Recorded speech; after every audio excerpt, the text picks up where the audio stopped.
Hello வணக்கம். இன்றைக்கி நம்ம சேனலில் என்ன பார்க்க போகிறோன்னா, ஆடி மாதம் வெள்ளிக்கிழமையில் அம்மனுக்கு படைக்கிறதுக்கு கூழ் எப்படி செய்யலாம் அப்படின்னு தான் நம்ம பார்க்க போகிறோம். அதுக்கு நான் ஒரு டம்ளர் அளவுக்கு ராகி மாவு எடுத்திருக்கேன். இதில் கொஞ்சம் கொஞ்சமாக தண்ணி விட்டு நல்லா கரைச்சி எடுத்துக்கணும், கட்டி இல்லாமல். ஆடி மாதம் அப்படின்னாலே நமக்கு ஞாபகம் வர்றது இந்த ராகி கூழ் தான். நம்ம என்ன தான் அம்மனுக்கு பொங்கல் அது இதுன்னு வச்சு படைத்தாலும் இந்த கூழுக்கு வந்து ஈடாகாது அப்படின்னு சொல்லுவாங்க. பாருங்கள், நல்லா இந்த அளவுக்கு நல்லா கரைச்சி நல்லா லிக்யூடு பதத்துக்கு எடுத்துக்கணும். இதை மாதிரி இருக்கணும், கட்டி இல்லாமல் கரைச்சிக்கோங்க. இப்போ அடுப்பில் ஒரு பாத்திரத்தில் தண்ணி வச்சுக்கோங்க. நான் ஒரு 4 டம்ளர் அளவுக்கு தண்ணி வச்சுருக்கேன். நீங்கள் இதை வந்து கெட்டியாக செய்யணுன்னா 2 டம்ளர் தண்ணி வச்சுக்கோங்க.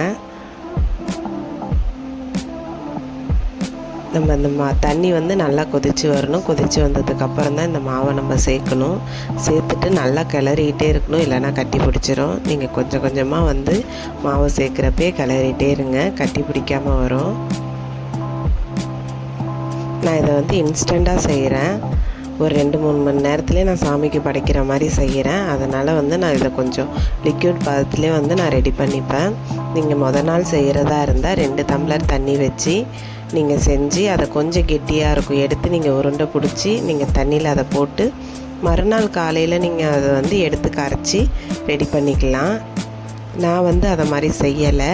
இன்றைக்கி நான் வந்து உடனே சாமிக்கு படைக்கணும் அப்படிங்கிறதுக்காக இந்த ஒரு லிக்யூடு பதத்துக்கே நான் வந்து அந்த மாவு வெந்துட்டுனா ஆஃப் பண்ணி அதை ஆற விட்டுருவேன்.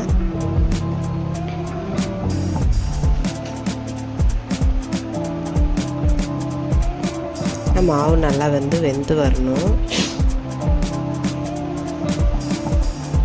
இதை வந்து நம்ம கைவிடாமல் நல்லா கலக்கிட்டே இருக்கணும், இல்லைன்னா கட்டி பிடிச்சிடும், அடி பிடிக்கவும் வாய்ப்பு இருக்குது. அதனால் நல்லா கிளறி கொடுத்துக்கிட்டே இருக்கணும்.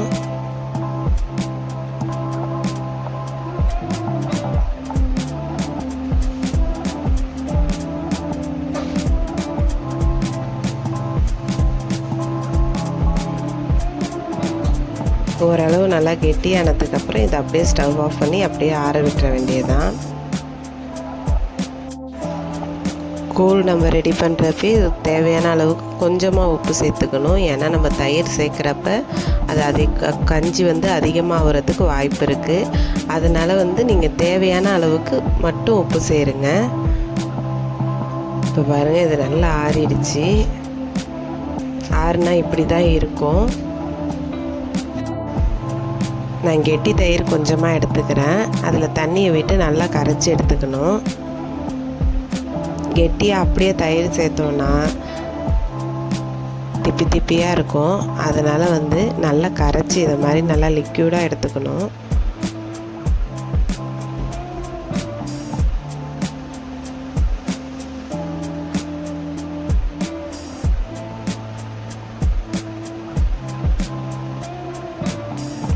நான் கரைச்சிட்டு தேவையான அளவுக்கு தண்ணி சேர்த்துக்கிறேன். இது அப்படியே நம்ம இந்த கூழில் சேர்த்துற வேண்டியதுதான்.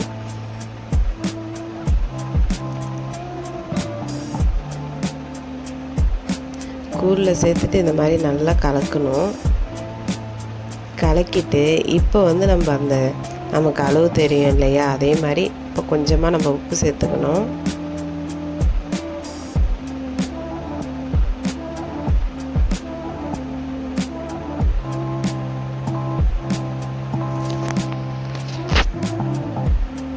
இப்போ இது கூட என்னென்ன சேர்க்கலான்னு பார்த்துடலாமா? வெங்காயம், சின்ன வெங்காயம் நான் சேர்த்துருக்கேன். மேக்ஸிமம் வந்து கூழுக்கு சின்ன வெங்காயமே யூஸ் பண்ணுங்கள். கருவேப்பிலையை கொஞ்சமாக கட் பண்ணி சேர்த்துருக்கேன். ஒரு 2 பெரிய சைஸில் இருக்கிற பச்சை மிளகாய் கட் பண்ணி சேர்த்துருக்கேன். அவ்வளோதான், இது மட்டுமே சேர்த்தாலே போதுமான அளவாக இருக்கும். இப்போ பாருங்கள், சூப்பரான கூழ் ரெடி ஆகிடுச்சு. அம்மனுக்கு இதை படைச்சிட்டு சாப்பிட்டு பார்த்தோம். டேஸ்ட்டும் ரொம்ப சூப்பராக இருந்துச்சு. நீங்களும் ட்ரை பண்ணி பாருங்கள். நாங்கள் கூழ்னால் இப்படி தான் இன்ஸ்டண்ட்டாக செஞ்சு சாமிக்கு படைப்போம். நீங்களும் இதை மாதிரி ட்ரை பண்ணி பாருங்கள். வீடியோ பிடிச்சிருந்ததுன்னா லைக் பண்ணுங்கள், ஷேர் பண்ணுங்கள். மறக்காமல் நம்ம சேனலை சப்ஸ்கிரைப் பண்ணுங்கள். நிறைய பேர் வீடியோ பார்க்குறீங்க, ஆனால் சப்ஸ்கிரைப் பண்ண மாட்டேறீங்க. நம்ம சேனலுக்கு சப்போர்ட் பண்ணுங்கள். தேங்க்யூ.